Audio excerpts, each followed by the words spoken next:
काट लिया और लूट पाट करके जेवर है या पैसे ये सब लूट पाट करके लेके चले गए सीधे। लगभग कितने दिन हो गए हैं? ये पूरे लगभग 1 महीना हो गया और मैं 3 तारीख को ही पटना से मैं चल के मुजफ्फरपुर पहुंचा। वरीय पुलिस अधीक्षक जी से हम मिलने की कोशिश किया पर वो मिल नहीं पाए, तो मैं उनको अपना कागजात भेज दिया FIR करने के लिए। और मैं मेल से थाना अध्यक्ष सकरा को और DM साहब को, IG साहब को, सबको मैंने भेज दिया। और फिर 4 तारीख को मैं स्वयं, संडे का दिन था, 4 तारीख को मैं स्वयं थाना प्रभारी से मिला और मैंने कहा कि इसको FIR दर्ज कीजिए आप। ये लोग सारे अपराधी, बाय नेम अपराधी मैंने उसमें डाला उन लोगों को जिन लोगों ने डकैती किया था। मैंने CCTV फुटेज में देखा कि गांव का अमीरी राय है, शंकर राय है, पिता महेंद्र राय है, सत्यप्रकाश मेहता है, बौद्धा है, विभिन्न तरह के 1 दर्जन से ज़्यादा लोग वहाँ घर पे हमला कर रहे थे। और फिर मैंने कोशिश किया कि थाना प्रभारी उसको FIR दर्ज करें, लेकिन उन्होंने नहीं किया। पता नहीं वो किस परिस्थिति में नहीं किया, वो अपराधियों का गठजोड़ था उनके साथ या क्या था, लेकिन ऐसा लगा कि उन्होंने इस कार्रवाई को नहीं करने के पीछे यही तरह की मंशा रही होगी शायद। आपने CCTV कैमरा उसको आपको दिखाया? बिल्कुल, मैंने कहा कि ये CCTV फुटेज है, आप इसको देखें। और मैं 5 तारीख को, 4 तारीख को मैं थाना प्रभारी से मिला, FIR नहीं हुआ। मैं स्पॉट पर घर पर गया, स्वयं देखने के लिए चला गया, उसका बाज़ाब्ता फ़ोटो खींचा हमने। और 5 तारीख को मैं सीनियर SP से मिला और उनको मैंने बताया कि इस तरह की घटना मेरे घर में हो गई, ये FIR अब तक नहीं किया जा रहा है।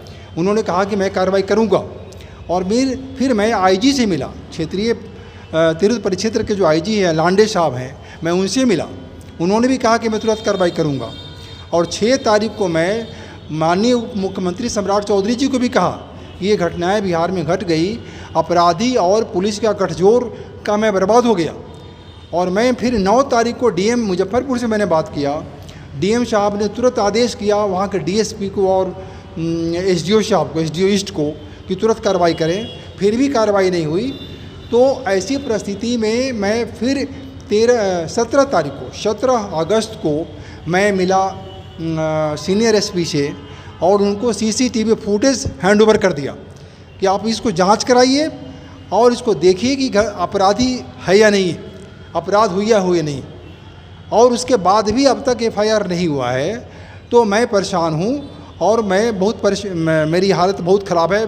मैं पूरी व्यवस्था से मैं अपील कर रहा हूँ, सरकार के पूरे मुख्यमंत्री जी से मैं अपील कर रहा हूँ, मैं DGP महोदय से अपील कर रहा हूँ कि ऐसे अपराधी और पुलिस गठजोड़ को तुरंत ख़त्म करने के लिए आप कार्रवाई करें। वहाँ के स्थानीय थाना के जो प्रभारी हैं, अध्यक्ष, थाना अध्यक्ष हैं, अविलंब उनको वहाँ से अलग कहीं पोस्टिंग कराया जाए ताकि न्याय मिलने में कहीं बाधा नहीं पहुँच सके। जिस तरह से आपकी घटना घटी थी सर उस दिन 3 तारीख को, 3 अगस्त को, क्या आपने पुलिस को वहाँ पर ही आप मैंने जो घटना घटी वहाँ पर पुलिस को आप ले जा करके दिखाए किस तरह के हमारे यहाँ? पुलिस को तो मैं 112 डायल को भेज ही दिया, लेकिन वो पुलिस गई भी और उन्होंने पूरे सिस्टम को अपने वीडियो कैमरे में कैद किया और बाज़ाब्ता पुलिस मुख्यालय पटना को भेज दिया, थाना प्रभारी को भेज दिया। और जब ऊपर से दबाव बढ़ा है 21 तो SSP ने को जब मैं CCTV दिया तो उन्होंने तुरंत थाना प्रभारी को कहा कि इसको स्पॉट जांच करो। और वो गए भी 21 अगस्त को। तो 21 अगस्त को गए तो हमने देखा कि वहाँ पर गांव के लोगों ने बताया कि वो आए थे तो उन लोगों के साथ आए थे जिन लोगों का नाम अभियुक्त में शामिल है। तो उनको बता रहे थे कि कैसे आपको बचना है। तो ये दुर्भाग्य है कि आखिर बिहार में आदमी कैसे रहेगा। अच्छे आदमी गांव में रह नहीं सकता। मैं सेवानिवृत्त पदाधिकारी हूं और गांव में रहने गया था, गांव की अवस्था को सुधारने गया था। बिहार के कर्मचारियों का संगठन का नेता हूं, विभिन्न राजनीतिक दलों का संगठन का नेता हूं। बावजूद इसके मेरे साथ ये घटना घट रही है तो आम गरीबों का क्या होगा बिहार में। ये मेरे साथ बड़ी दुर्भाग्यपूर्ण घटना हुई है। मतलब गाँव के वासी लोग मतलब आपके घर में चोरी करने गए? और बिल्कुल वो सारे एक ही गाँव के लोग थे।